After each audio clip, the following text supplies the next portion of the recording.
Hi, everyone. I am Su Ming Lui with the School of Professional Studies, and I'm very excited and happy that you're all able to join us today.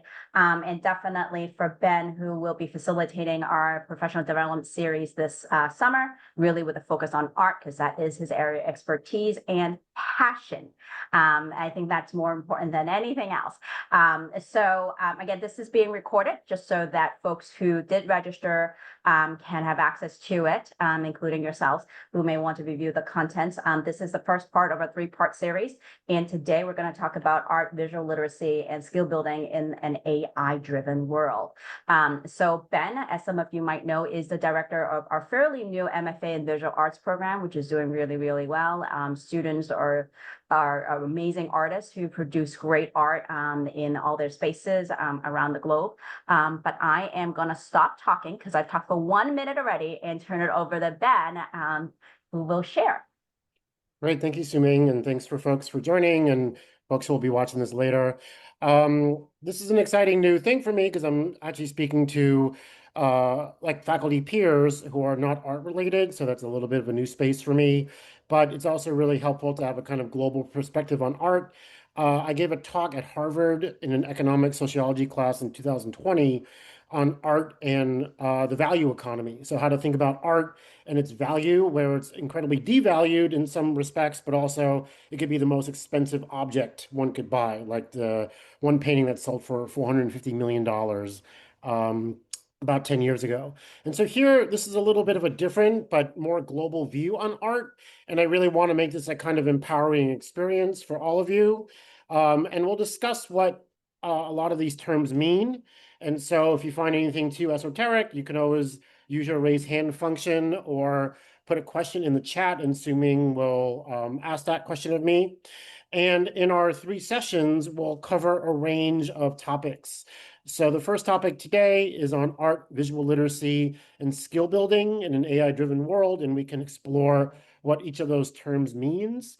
And also being very cognizant of our moment, which is fraught with all kinds of instabilities and kind of technological acceleration. Next, we'll talk about art as a tool for teaching and thinking about art itself as being a kind of resource for folks to share ideas, but also as a kind of research methodology or wider sort of social political paradigm for them to consider. And then finally, on our last session in 2 weeks, we're going to think about art as a tool of personal expression. And these last 2 weeks, there's going to be a lot of ways for you to maybe develop your own ideas and even develop your own artworks. So that might sound lofty at this moment, but we're going to use tools of AI to make artworks that are relevant to who you are and what you teach and your role here at Clark and beyond. So feel free to look forward to that. So I wanted to touch base on our kind of final slide before we kind of get into the middle of it. And Suming was really helpful yesterday in sort of addressing that, a lot of folks are interested in outcomes and kind of clarify that. So I wanted to share that from the outset.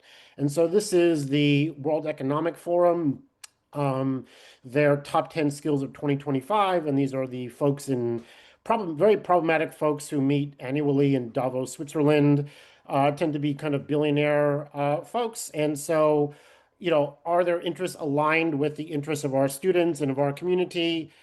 Not sure, but I find it fascinating that their top 10 skills here are actually very human-based within a kind of AI framework.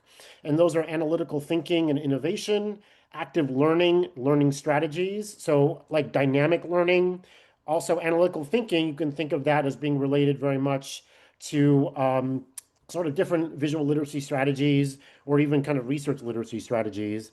Complex problem solving, which is often collaborative, critical thinking and analysis. So how do you gain information and how do you parse that information? Creativity, originality, and initiative. And so if things are automated, one could argue that the need for creativity becomes amplified. Leadership and social influence, we can think of project management, relationship management, how interpersonal connections, interpersonal relationship building. Next are technological use, monitoring and control, and design and programming. So there are some thoughts that the next programming language will be English, and that given the kind of acceleration of technology, the skill set that's needed is how does one respond to technology, right? And kind of adapt to technology.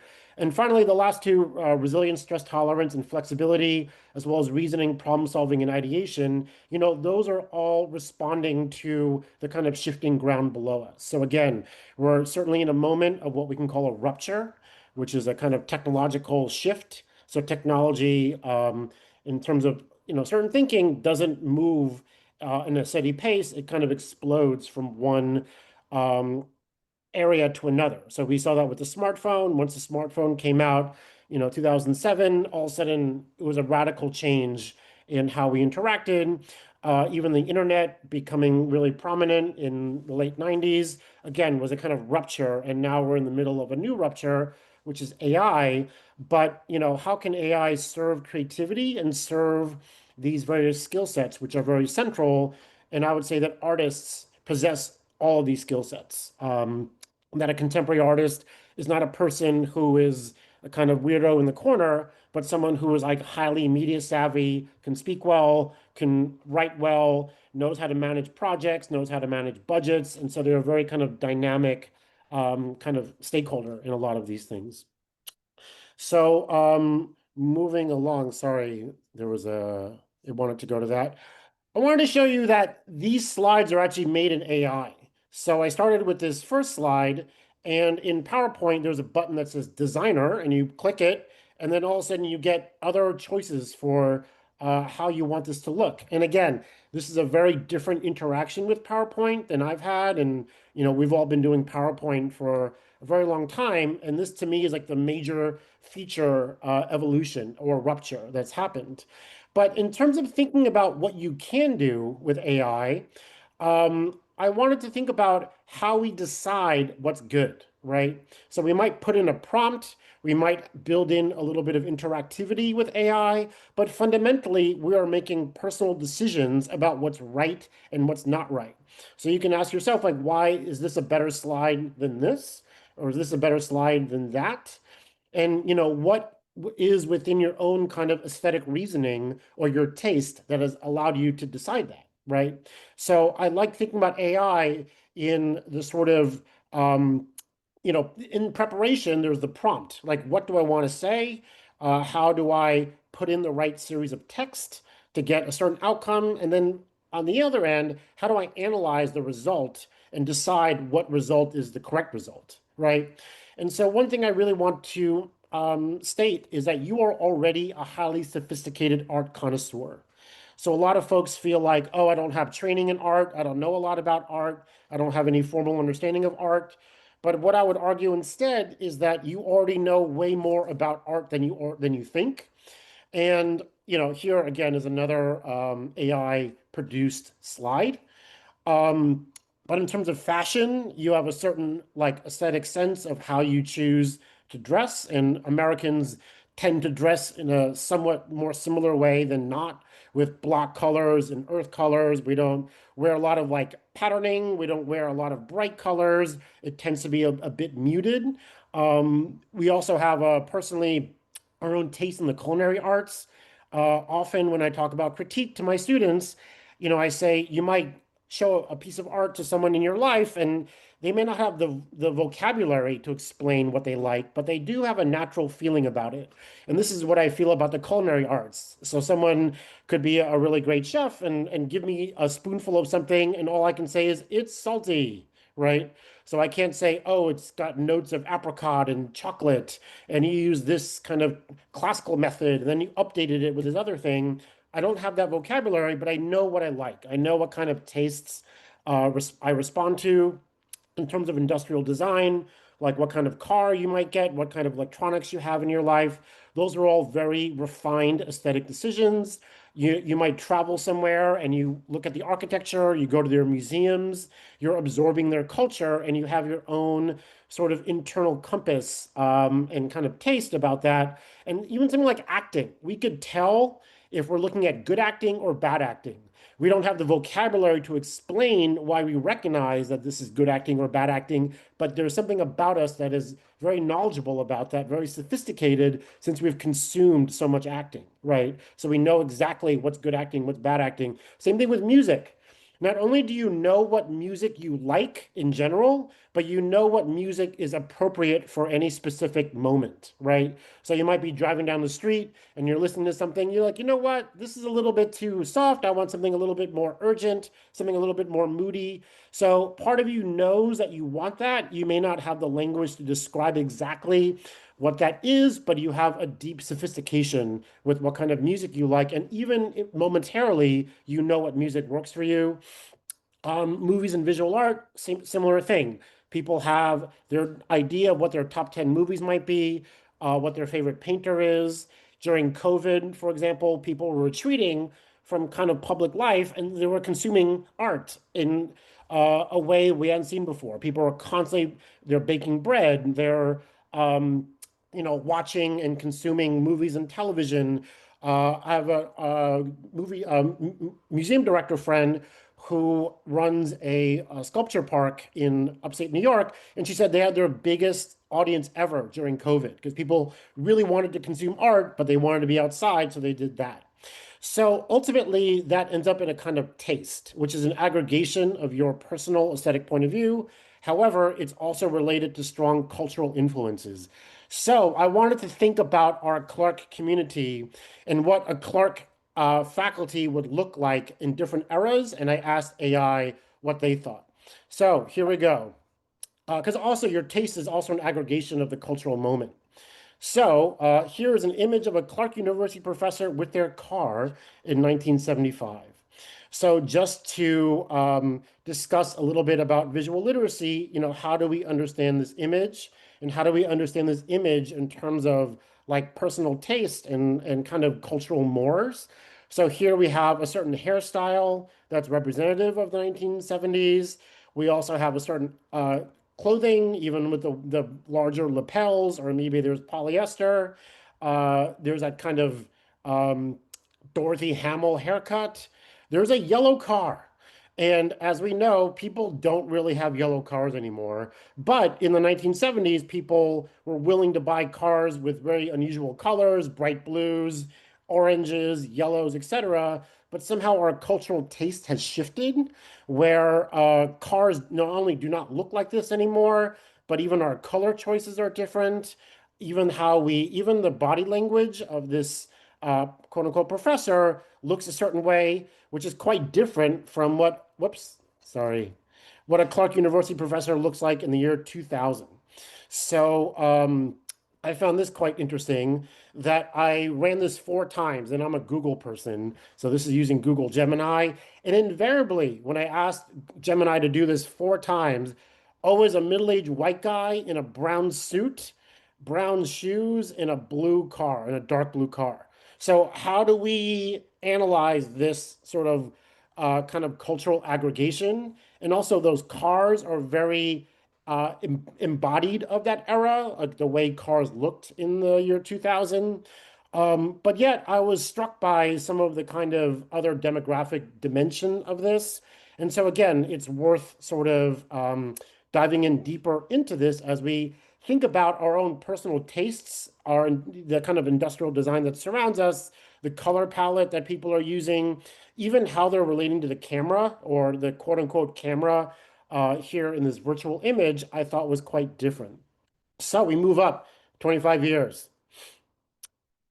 Here's an image of a Clark University professor with their car in 2025. So again, we're looking at either further differences. So number one, the cars look quite different. The car on the right, I think, is a real car. It's like a Hyundai. I feel like I've seen that car around. The car on the left, again, of a mystery origin of what brand that is. But again, we're seeing a lot of differences. Now the quote unquote Clark University professor is younger.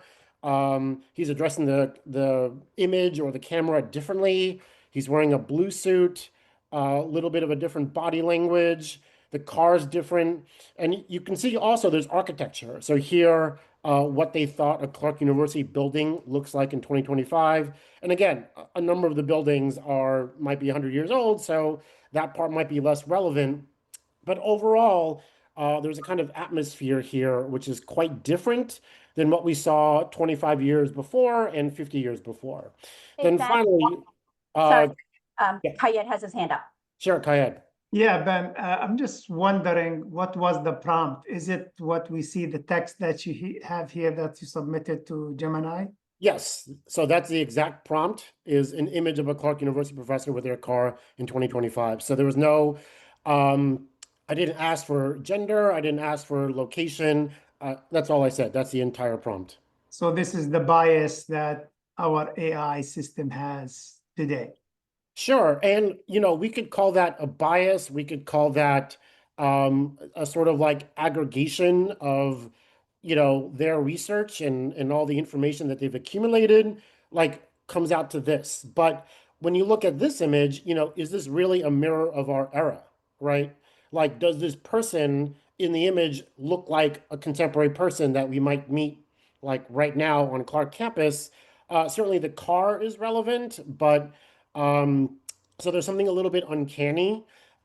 Also in using our own like analytical and kind of aesthetic judgments to see like, is this recognizable? Is this related to my like active experience? So, and since we looked at what a Clark University professor with their car looks like in 75, in 2000, in 2025, it seemed important to look a little bit into the future. So this is what a Clark University professor with their car looks like in 2050, according to Gemini. So again, a little bit of a different architecture. So there's like green roofs with trees growing off of it. There's this different kind of circularity. You have this car, which I've seen prototype versions of it, which seems remarkably impractical if the side of your body is exposed. Just in terms of privacy and in terms of safety, that would not seem to be a benefit. But even how the Clark University professor looks, the outfit that they're wearing, the kind of technology with this kind of floating hologram. And so this is worth looking at this comparison. So if we want to do a kind of deep visual analysis between what Gemini thought a Clark University professor with their car in 1975 looks like versus 2050, again, there's a lot to scrutinize, but ultimately this is an illustration. So I thought this was a good way to get things started, and we'll come back to this in our next two sessions when we think about art as a teaching tool and when we think about art as a personal expression and how can you make judgments and edits and kind of further some of the outcomes that you get from these AI prompts. But I thought this, again, this could be a very long discussion analyzing these two things, analyzing where the source material comes from, analyzing body language, analyzing the kind of general mood. There's something kind of somber and melancholic about the 1975 person. Is that reflective of the era versus the 2050 person is energetic and yet their entire person and being and context is quite different in a very short amount of time. So this begs a wider question, what is art? Because a lot of folks have different thoughts about this. And so one thing I wanted to share is this is from IKEA, the IKEA Pjärrod, which is an illustration of a zebra. And one could call this art, but one could also call this a kind of commercial decorative product. And the primary features of what this is and what it does is that A, it's passive. So it has you as a viewer, there's nothing to kind of think about. It is what it is. The literal subject and the actual subject are together. It's inoffensive, so there's nothing about this that could potentially turn someone off because ultimately this is about a kind of mass appeal. And it's a mass appeal that's not only local but global, right? So IKEA might stock this same image in their stores all around the world, and it has a kind of flattened, passive mass appeal impact. But it doesn't do any work, and it certainly doesn't invite you as a viewer to do any work itself. It's more like a visual texture. So I can think of this more as a kind of decorative product. And this is something that we've seen a lot. And this is just a quick quote from a New Yorker article from this past March by Namwali Serpell, who is critiquing contemporary movies, Nora and the Substance. And Serpell says it's hard to say which came first, or so-called media illiteracy, or their dumbing down of the media. Complaints about our inability to read, interpret, or discern irony, subtlety, and nuance are as old as art. What feels new is the expectation on the part of both makers and audiences that there is such a thing as knowingly definitive what a work of art means or stands for aesthetically and politically. This strikes me as a blatant redefinition of art itself.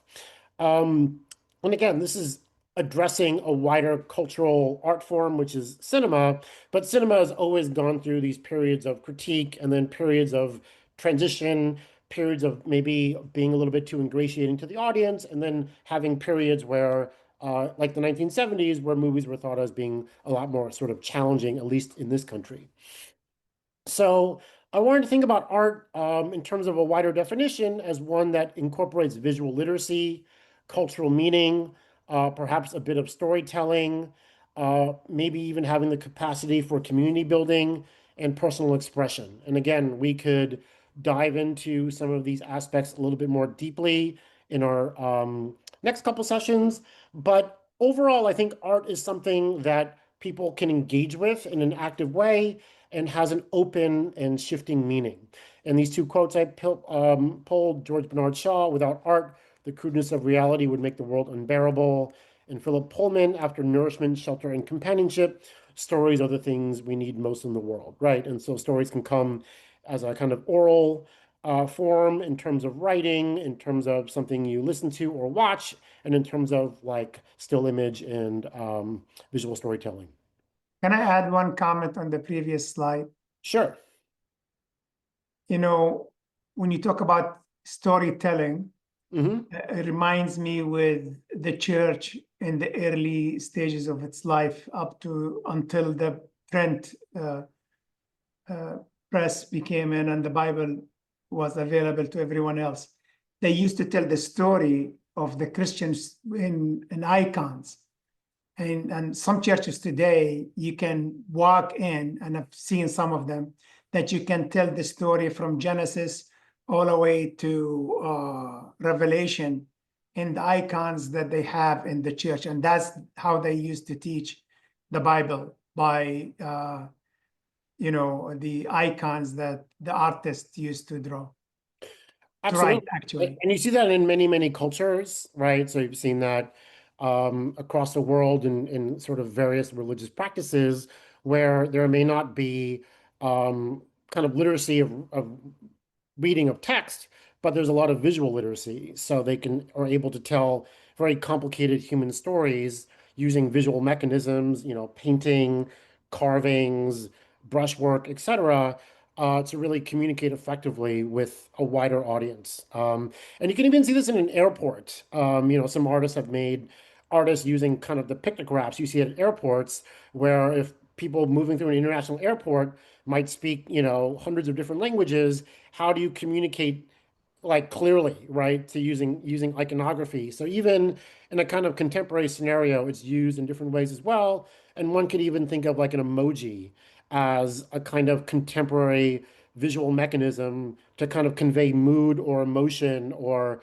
content without using language, like text language. Yeah. Actually, the technical term for drawing an icon is writing an icon. You write an icon, you don't draw it. That's what the church Oh, interesting. doing. Yeah. Yeah, and even like photography, the Greek is root word is the graphics of light, right? So they think of photography as a graphic form in a lot of ways as well. So I just want to share like one piece, and this is somewhat local. This is in Cambridge. So during COVID, I was asked to do a series of projects for two Google buildings in Kenmore Square, Cambridge, one on Broadway, one on Main Street. And so I just wanted to share some of the research that was involved and how this sort of rounds out a wider art experience to conclude with this. And a lot of this too, is I want to bring some of those other skill sets that were illustrated by the World Economic Forum. So there was a lot of adaptability, resilience, complex problem solving, various technological use, flexibility, leadership. I had to manage some folks, I had to manage this project. And ultimately, it came with this title, Stellar Parallax, here. And so, but it also had to fit within a certain explicit parameter. So just to kind of think through things such as the context, the meaning, and the audience for this. So the audience for me here was very unusual because it's a fixed audience. This is not available to the public. This is only for folks who work in this building. Um, and this one is in the building, which is right above the Kendall Square MIT stop, the T stop. And so what happens if you have a fixed audience? How are they going to engage with this? What is something they can look at every day and maybe find other kind of elements to glean from? How do I think about the meaning, especially the context of being at Google? And so how do all those things come together and aim the kind of sketch for that? So here on the left is the Tombe Briand. And I thought about Google as being a place where one finds orientation, right? It's also a place of research. So Google, in a lot of sense, brings together your present with Google Maps and like how do you find your way in the present from A to B. It's also an incredible central research tool. So thinking about how it brings together the past. And so here's an image of the past. This is an image by Gordon Matta Clark, photographed in the Bronx in the 1970s, where he would go to abandoned buildings and cut through the walls to make these very kind of unusual forms of architecture, which he called anarchitecture. So it's a blend of anarchy and architecture. At the same time, the kind of refinement and precision of this kind of Carlos Scarpa dual circles, which to me were like two Venn diagrams, or they're kind of orbits of planets, which also deal with time. And then I went to my cousin's house who lives in Watertown, and he was watching this, which is Slow TV on YouTube. So it was a live stream of a 10-hour train ride in Norway from Oslo up into the Arctic Circle. So I thought about these three elements of time orbiting together and being compressed, which is often what Google's doing and how we interact with Google. And that reminded me of a stellar parallax, where if you are on Earth and you're looking at a star, both things are in motion. So I like this idea of two things in orbit, two things in motion, and thinking about time, thinking about movement. I wanted someone who saw this to kind of see this through this kind of oculus opening in the center and think about the kind of circles, which could be planets and their orbits. It could be the cross section of a cell. It could be osmosis and cells dividing. But overall, it would give them a sense of motion, a sense of texture. It have the right color, and it also relates to overall what Google does, sort of empirically or philosophically. Another project for them is this one called Explicit Knowledge as Tacit Material. So how do we compare what is explicit to what is tacit, to what is known, to what is sort of implied? And so this was for their top floor, right outside their auditorium, where they might do presentations for, new technologies and sort of new features, new products, new ideas, etc. And so I wanted this piece to almost be an homage to the past, but also being alive in the present. So this piece is about 8 feet tall. It's a digital tapestry of their first ever server, which I saw as a kind of social sculpture or a form of interior architecture. And then I asked them for bags of electronics that were now obsolete. And so, and I worked with a few of my former students, and they embroidered all that technology into the piece. So when you look at it from a distance, it looks like an image. When you come up closer, you realize it's tapestry, but it's digital tapestry. And then when you get even closer, you realize that there are all these sort of electronic networks moving through. And a lot of these are with technologies we might have a certain muscle memory with, like SCSI ports or Ethernet cables or etc. That kind of yellowed plastic from the late 90s, early 2000s, but also all the information that flowed through there and also all the labor that took to make this. So I wanted to kind of imply all of that with this sense of something that's a material, but also a kind of repository of knowledge that has flowed through it. So that to me are different ideas of art as a kind of research practice, but also engaging with certain forms of context and also certain forms of engagement with audience and meaning. So I have about 15 minutes left just to kind of let you know where we are. So now we are in the age of AI, and this is a real moment of acceleration. And there's some folks, this is a Ted Chiang article from last summer, which is like why AI is not going to make art. And his argument is that AI can only derive, and aggregate what's already out there. And so it can't really be truly creative. All it could do is reference something that's already been made, and it can't really break new grounds. And this is something I don't fully agree or disagree with. And for me, my first experience with AI, honestly, was at Clark last summer when we did these projects and we all kind of broke up into little groups. And it was the first time I'd used prompts. So I've only used AI for 12 months at this point. But it's also opened me up and kind of been a kind of, radical departure from certain things I couldn't do before.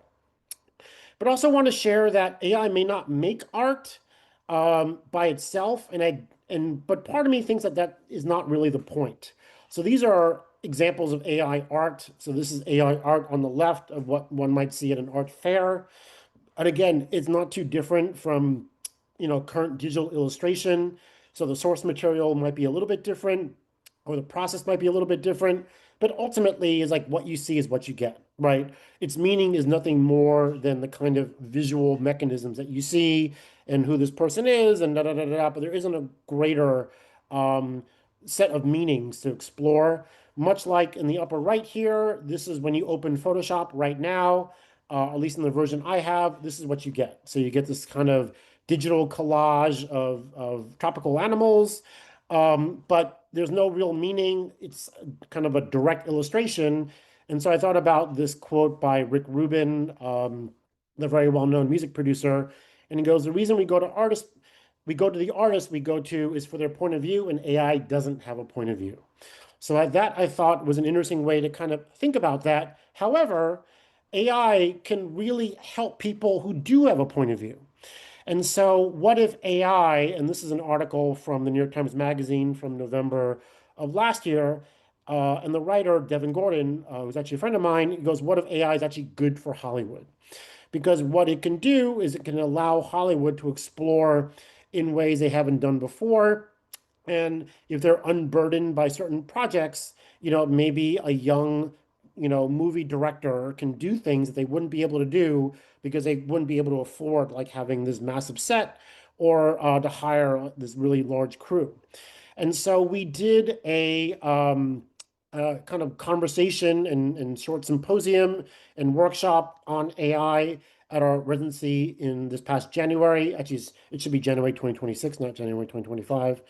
And what we talked about is how AI can really help folks who are creative. So one thought we can think of is that maybe AI can take the place of like derivative modes of creation, like a car commercial, right? It doesn't really matter to us what the car commercial is. And car commercials certainly have a certain standard of a car, maybe driving down like a windy road in the hills and et cetera. And that may not necessarily be creative. And AI can kind of aggregate previous car commercials to make a new one with a new car. However, this is a body of work by one of our faculty in the MFA in Visual Arts program, Oliver Wassow, called Windows. And he's addressing kind of climate crisis through this work where he has a bunch of prompts that he starts with AI, and then he ends up collaging it together in Photoshop and really making this shocking relationship between the outside, which is in climate crisis like this flood, with the inside, which are these kind of luxury interiors, and sort of implicating class in terms of the perpetuation of the climate crisis, but using AI as a tool in the middle of his creativity. And so AI would not have been able to do this by itself, but it needs an artist to sort of prompt, reprompt, and then edit what one gets. So one thought is, in an age of AI, do skill sets of folks who are sort of independent, self-driven, creative, collaborative, does it become this kind of essential tool? And this is what Devin was talking about with his article in the New York Times Magazine. So Oliver and Devin ended up having a conversation about that. We're also seeing that this is an article that was just published 8 days ago in New York. And it says New York art schools are seeing record high application numbers as Gen Zers clamor to enroll. And a lot of this is in response to fears of AI.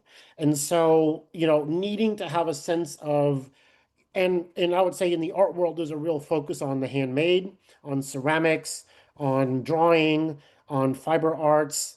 Um, and so I think folks, there's often a kind of rejection, when a certain technology rises to the forefront, there's a kind of equal and opposite reaction with folks who are like, no, I don't want that. I want to use my hands. And so some quotes from this article I thought were quite interesting.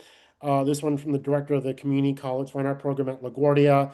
I don't think young people today buy the myth of capitalism. They're seeing the doom and gloom world presented to them and think, why not go and create a life that is meaningful? And I would say that's certainly true with the students in our MFA in Visual Arts program as well. The average age of students in our program is mid-40s. And so these are folks who really want to amplify the sense of meaning in their lives. And they might have already been in the working world for a couple decades. And so now they really want to pivot towards something that gives them a lot of personal meaning. And actually, here at Pratt, this is Laurel Sparks, who was an MFA faculty colleague of mine for over 10 years and was part of our Clark inaugural faculty last June, but then got a full-time job at Pratt in Brooklyn. So now she's doing that full-time. But one of our students says, a lot of my peers understand that nothing is guaranteed really, no matter what you study. So you should study the thing that matters the most to you. AI doesn't feel like a reason to stop making art. If anything, it's a reason to keep making and insist on making art. So, there's a lot of anxiety about AI sort of taking over various industries, but it's interesting in the kind of visual art scenario that folks are actually seeing the kind of rise of AI as a kind of inspiration to dive into the arts and ideally to use some of those mechanisms to even support the production of their art. So the work I showed you, Stellar Parallax, these days I might have used AI just to kind of do the first kind of sketching, digital sketching of that. And I may not have stayed with that, but it certainly would have been another tool in my toolbox towards that. So looking back at these top 10 skills of 2025, and then we're going to do a fun little exercise for all of us. Thinking about all of these tools, so these tools are available to all of us, so even us faculty, even our students.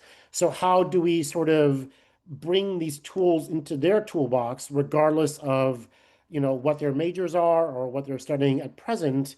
How can we foreground a lot of these, which I think have to do with kind of intellectual flexibility, a lot of stress tolerance, a lot of resilience, and a kind of adaptability.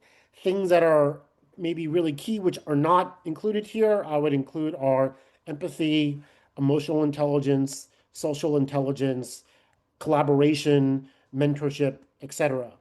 But I think next session, we'll talk more about how to amplify some of these skill sets into our teaching to empower our students and have them prepared for, the shifting professional world in front of us. So, whoops.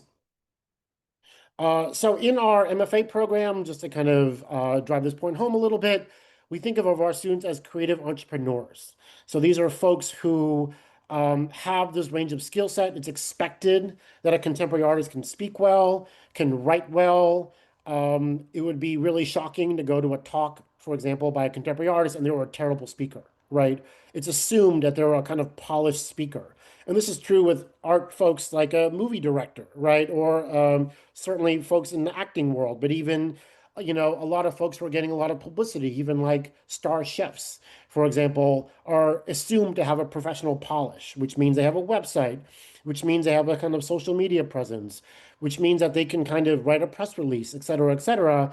And so these are a lot of the skills that we impart in our program on top of looking at personal expression, relating their work to art history, relating their work to the kind of contemporary art world, but what are the kind of fundamental skills that they'll need in art and beyond moving forward. So the thing I wanted to conclude in the next sort of 5 to 10 minutes, is this fun exercise where we're going to decide what is a real image and what is an AI image. And so you can, again, unmute and you can make your vote if you would like. And let's see how this goes. Can everyone see my screen? Yes. With the spotting AI, recognizing how to recognize real images. Do you see that screen? No. No. Okay, here, let me stop this and I'm going to do a new share. Okay. Alrighty, so we are in a moment where, and again, AI is definitely in its infancy, with the way AI produces images. And so this was a very useful Britannica education quiz. So here we go. Poisonous frogs. Which image is AI and which image is real? Who thinks this top one is AI? You can And raise your Colin, hands. and yeah, you can either raise your hand or whatever. I can only see some folks in my thing. Whoops, sorry. So Colin, why do you think the top one's AI? AI because I don't know, the color of the frog is like look for me not real. Mm-hmm. Yeah. Yeah, and Terry, you just voted for the top one as being AI as well.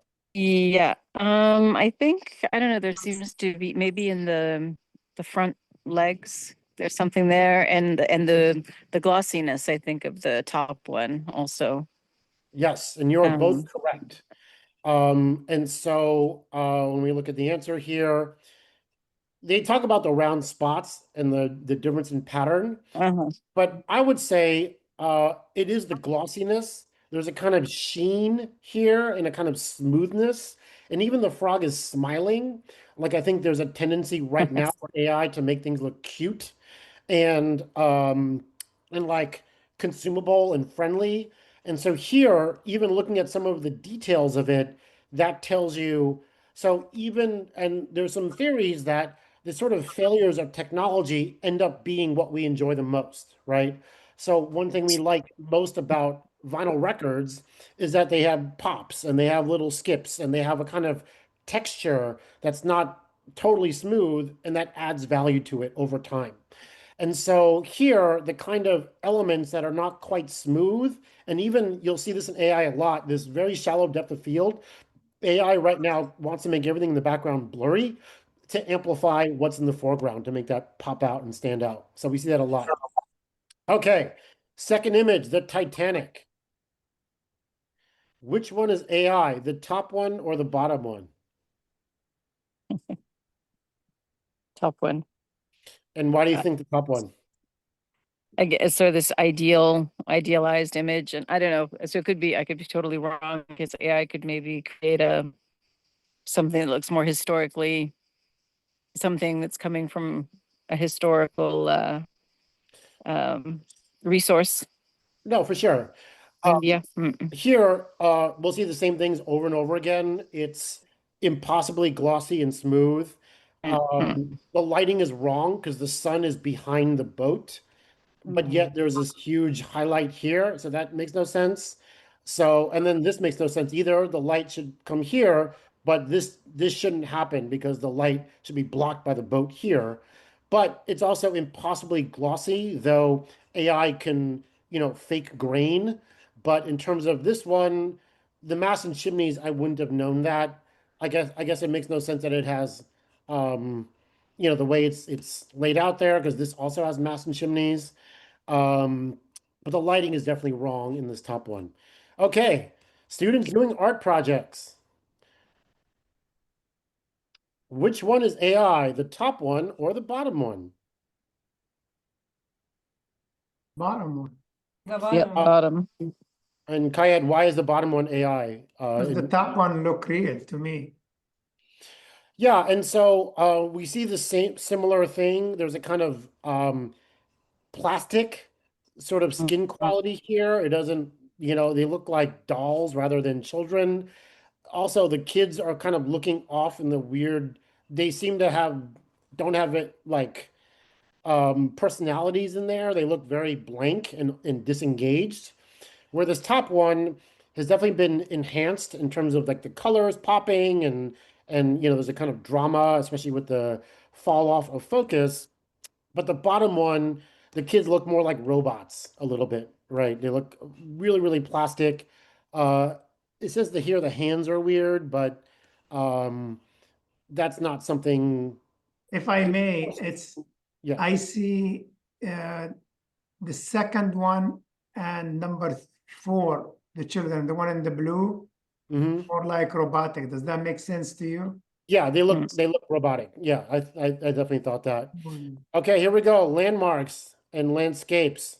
Here's Mount Fuji with at autumn. Which one is AI? Top or the bottom? I'd say the top. And what makes that AI? What clues let you believe that? You know that reflective image in the water? Hmm. It's hard to believe. Yeah, it's kind of too perfect, too even. The lighting overall is incredibly even. This bottom one, there's probably a flash to like bring up that, but again, there's a little bit more of like a focus, and there's not this kind of hazy, glossy plastic look to it. Um, so yeah, there's a certain lacking in detail. We wouldn't have been able to tell that the bank is incorrect, but AI often puts in gibberish, much like in the photos of the clock professors from different eras. Like a lot of the text was gibberish, like the make and model of the car, or even some of the titling. All right, we'll just do two more of these.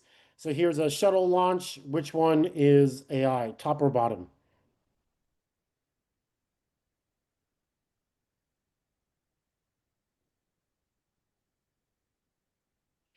Um, Maybe top. so the top one is actually the real one. Oh, And a couple things that make the bottom one, again, there's a kind of evenness there.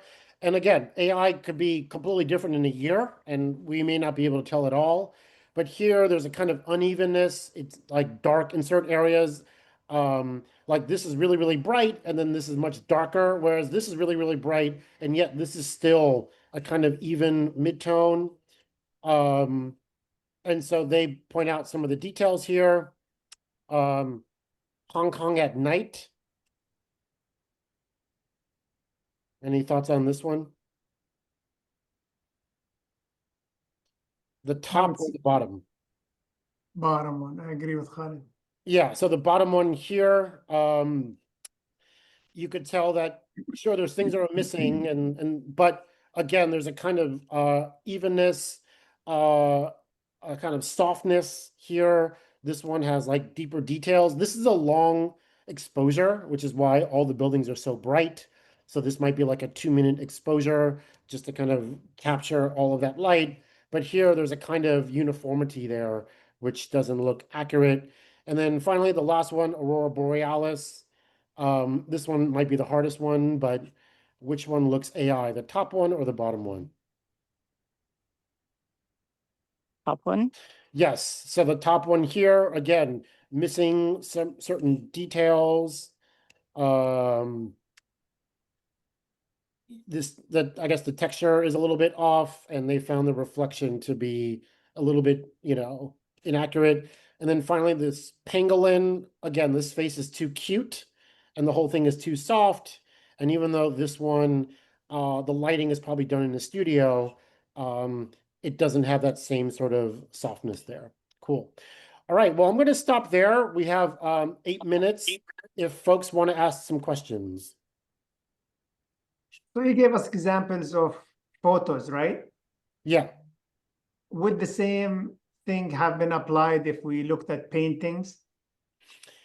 Uh, yes. And so, what's harder about paintings is that getting a digital image of a painting, you lose a lot, right? And so, uh, with photos, it's a kind of direct one-to-one. There's no sort of implied loss of detail and information, but with a painting there is. And so, but some of the paintings right now, AI, it looks a lot like fantasy painting. It doesn't have, again, a very kind of specific point of view. They seem to look a little bit generic. And it's one of those things where the more you look at it, just like if you work a lot in Photoshop, it's a lot easier to tell like what a Photoshop image is. But if you're new to Photoshop, like things might look amazing to you, right? And I just think the more we engage with AI, especially on social media, where you see it a lot, and you see it a lot in the kind of social illustration, um, that becomes a space where you get more and more acute about it. But again, the technology will increase where it'll get harder and harder to kind of tell the difference. I have a quick question, then I promise I'll stop. Sure. I mean, if you interacted with the AI system by asking it to make it more real, more realistic, would it have created something even more difficult to distinguish between what's real and what's AI generated? But also, like, what is the definition of real, right? And is the definition of real to have film grain to make it look more photorealistic? Like, how does one decide, right? And I think that's the issue a lot with the programming and the programming bias, where these, and we see last week Grok became like sort of extremely right wing, because the programming biases become expressed. So if you say what's real, what is one's definition of reality, right? Is it what you see with the human eye? Is it what's captured with like a high definition lens? Like, how do we decide what is accurate image wise? And that's becomes a shifting mechanism. And it also could be very kind of cultural. It also could be very time based. Like what looks like an accurate photo from 1975 is very, very different from 2025. I have a question. Sure. So you had mentioned in the beginning the idea of, what is good art, and I'm so interested in this idea of objectivity versus subjectivity, because art's very subjective. But do you think we are, I don't want to say at the risk of, or do you think that all the cute photos are going to be more admired? Do you think there's a risk to that sort of objectivity of what's real along that tone, and also what's good? Yeah, I would describe that as a really interesting question, and I would describe that more to taste. And I think like we're in the kind of infancy of this technology, just like when we see robots, like Boston Dynamic robots, they're dancing, right? And so I think their initial goal is to be non-threatening. And so they're like, oh, look how fun it is. It's doing backflips. It's like dancing and doing the, disco dancing or whatever. And same thing with AI, I think to sort of ease the transition of an audience which is being built to sort of consume the images, it's like safe and non-threatening and fun. And I think our sophistication will shift over time. And like what I found also, and so I think there becomes a threshold where the new audience becomes an informed audience. And once the audience is more informed, they have a more sophisticated set of demands, right? So I use AI to make songs. There was like some website you can do that, and it got really uninteresting like after like 2 days. Just like I started using AI in PowerPoint to make these more interesting slides, and that got really repetitive, in a very short amount of time. So to me is like how quickly our sophistication exceeds what AI is able to do. Much like we're in a time where a person can make an amazing music all by themselves with their laptop. But yet, is this time more amazing musically than other times? Certainly not for me, but maybe, I'm not like a teenager consuming all this stuff, with the same kind of excitement. So the question would be like, how do the tools create aesthetics? How do the aesthetics create tools? And how does the audience kind of parse value in the midst of that? Yeah, thank you. Very interesting. So Ben, I have a question. Sure. So we know that the more that folks use AI, the more we almost are feeding information into it, right? So like the work that your friend did where he used AI to kind of do the collage of all the different images, right? To make it was his idea, but he used this tool to generate it. Now that it's in there in the ether, right? Does that mean that the AI tools will learn to create more images like what your colleague did? That's an interesting question, and I would say no, because um, he has a really specific point of view, and so he's expressing that the mechanisms are very digital, but he's deciding whether this is right or not. And I think that, and I would say fundamentally, for the art I find the most interesting, the actual subject is not the same as the literal subject, right? And an example would be like every copy of the Mona Lisa is terrible, right? The original Mona Lisa has a kind of quality about it, it has a kind of intention that may not be visible, or we don't have the language for that, but it has a quality about it. Walter Benjamin would call that like aura, which is so beyond every copy of it, right? So buying like a shower curtain with the Mona Lisa is not like the original Mona Lisa, and even buying like the most high resolution copy is missing the point of it, right? Just like we don't want to listen to highly technical music, the technique is not what makes visual art valuable. So I think for my colleague, he has a set of values that he's developed over like a very long career, and those are in the work, even though the visual manifestation is a certain thing. Somebody else does not have that same sort of philosophy or point of view, and that won't be seen. So, so yeah, I think some things can be a direct copy, but other things, it's like the intention and the philosophy that really guide the meaning. Great, thank you. We're right at time, and folks are dropping because we are right at time. So thank you all so very much for joining us. Thank you, Ben, for this conversation. It's not something that I think about or have opportunity to think about on a regular basis, and I hope that others share the same view. We look forward to your next session next Wednesday at same time, same place on Zoom, and I'll send a reminder out as well. And again, this is recorded, and I'll share with everybody. So thank you all, and enjoy the rest of your day.